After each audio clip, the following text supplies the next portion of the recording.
Depression is a mood or emotional state marked by sadness, inactivity, and a reduced ability to enjoy life. It can be marked by feelings of hopelessness or pessimism, fatigue or very little energy, low self-esteem, and a sense of worthlessness. Now, these feelings can lead to noticeably decreased activity, slowness in thought or action, weight gain or loss, suicidal thoughts, obviously, and difficulty in making decisions. Now, this last one, difficulty in making decisions, I find a little unusual. I mean, what would depression have to do with a problem in choosing what to do in your life? Well, according to the work of transpersonal psychologists, and even looking back on my own experience, I can see that it's this inability to make decisions that often gets us into a depression in the first place, and it's understanding this process of decision making that can get us out, and that's really what this video is about. However, in order to understand this decision-making process, we need to take a deeper look at the development of our own consciousness. Okay, so looking at the history of the embodied human consciousness, wow, this is complicated. Maybe this chart's better. I'm happy if I get the cake, but I'm sad if I see a bird. What the fuck is that? Okay, well. Okay, this is Ken Wilber's model of consciousness. It's a little bit easier to understand. And in this video, we're not going to get into all the details about what levels of consciousness mean what. But what's important to know is that there are different levels that we're dealing with.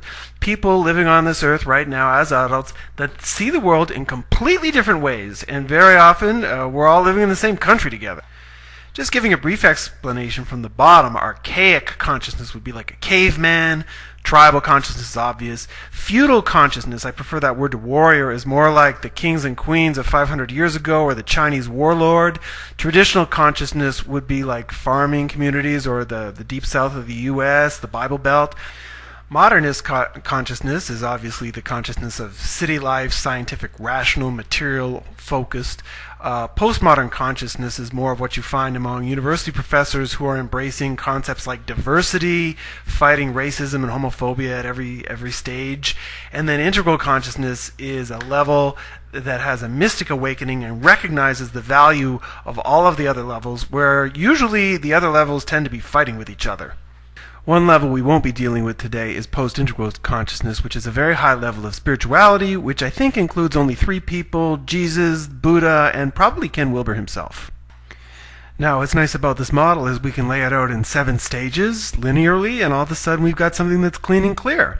And I think it's interesting to point out that this model also has parallels in the Hindu chakra system, as well as the Jewish Kabbalah. Now, this development of our consciousness can last an entire lifetime, and it's very common for one stage of our consciousness to take from 5 to 7 years for it to fully develop and move on to the next one. And while we are moving linearly from stage to stage over time, once we're in a stage, there is this process of sort of regression and moving forward.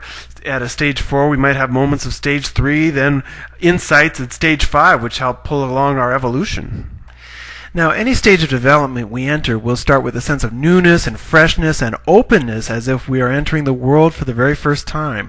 We'll start to enjoy this process, and we will get attached to that level subconsciously and kind of feel like we finally got a mastery over the world we live in. However, when it's time to move on again, we'll get that sense of a fear of losing what we've got, and we might want to hang on. We might not want to move on to the next level because things have worked so well in the past for us.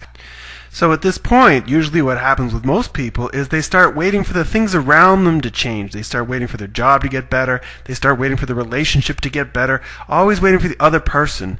And this only leads to frustration and suffering. And if we don't change, if we don't make the changes, we will wind up in depression. And once we're there, we are stuck. There is no way out. It feels like a prison.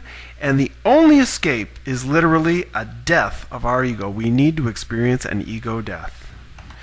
So the reason that when you're in a depression, it's so hard to make a decision is because your mind, which is where your ego resides, is telling you to continue what you've been doing because you've been successful like that in the past. However, your heart, which is where your soul resides, is telling you that it's time to move on and it's time to do different things, that what you've been going through lately is not feeding you like it was before, and it's time to let go. Now that's all quite theoretical, and I'd like to put it in real practical terms for you. There's a woman named Caroline Myss who has a book called Anatomy of Spirit, Sacred Contracts, other books like that, and she approaches this whole problem in terms of our personal energy.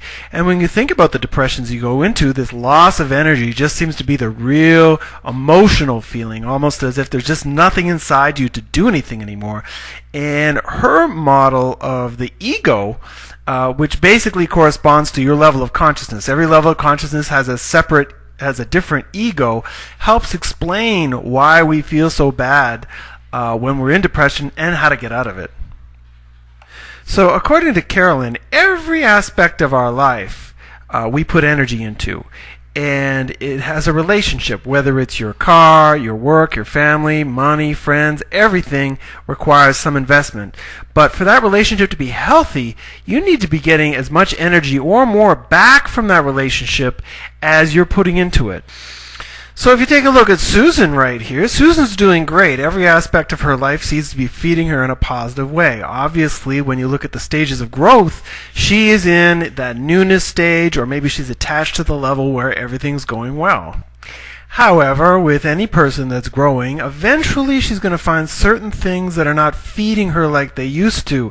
Maybe her status, car, the status objects in her life that she's working so hard to pay for to impress her status friends are not really satisfying her on a deeper level. And the reason they're not satisfying her is because in her heart there's this higher level of consciousness that's calling her. It's a higher level that's asking her to lose these shallower pursuits. Now, if Susan listens to her heart, she will make the changes necessary to move on. However, if she wants to hang on to what she's enjoyed in the past and she thinks rationally and logically about what she's doing, she will probably hang on and endure frustration and then suffering, and then eventually she will enter into a depression. And in that depression, not only are the relationships that weren't feeding you going very well, but you can lose a taste for everything. You can lose the taste for your entire life, even the things that were going great. Now, Susan isn't the only one who's afraid to change. In the book Denial of Death by Ernest Becker, he wins a Nobel Prize by showing how humans are basically afraid to change because on a subconscious level, we associate letting go of old ways and old ideas with death. For us, change is the equivalent of death, and if you're afraid to die, you are literally afraid to live. However, Susan will eventually let go of what she needs to let go, provided that she doesn't take antidepressants, and with that, there could be a period of mourning, especially for a big loss, like losing a career or a divorce or something like that.